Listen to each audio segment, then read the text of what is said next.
The MGP should realize first of all that they are coalition partners, and whatever demands they make, they should make it with the Chief Minister. Coming out public is absolutely showing that are they trying to tell the message to people that they are no more part of this government, or are they giving an indication that they would like to put pressure on this government or try to rock the boat?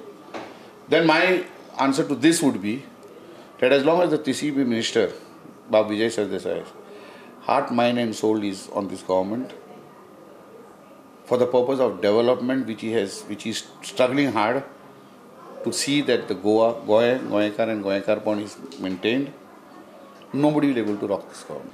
That a TCP Minister is absolutely on record to say that PDA is required, not required, will be decided by the Town and Country Planning Board. And that recommendation will be considered by the government.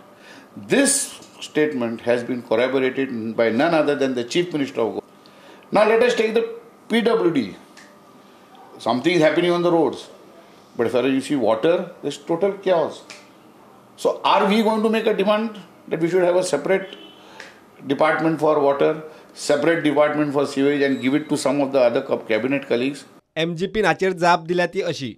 Project D'Mello इतलोच विचारपाचो की तालिगांव तूं डेव्हलपमेंटा खातीर ती PDA हे करता न्ही PDA actually north Goa PDA आसा under north Goa ती जावपाक जाता तूं सेपरेट PDA कित्या खातीर करता तीच यार्डस्टीक आमी लायल्या ट्रोजनान लायल्या पयलीं किंवा गोवा फॉरवर्डान लायल्या तीच यार्डस्टीक हांगा लाय आनी हें कर विचार कर बेश्टो कित्याक कितें क्रिटिसिजम करूं नाका म्हणून. प्रुडंटा खातीर सिनियर रिपोर्टर महेश गाडी आणि व्हिडिओ जर्नलिस्ट चेतन गवस.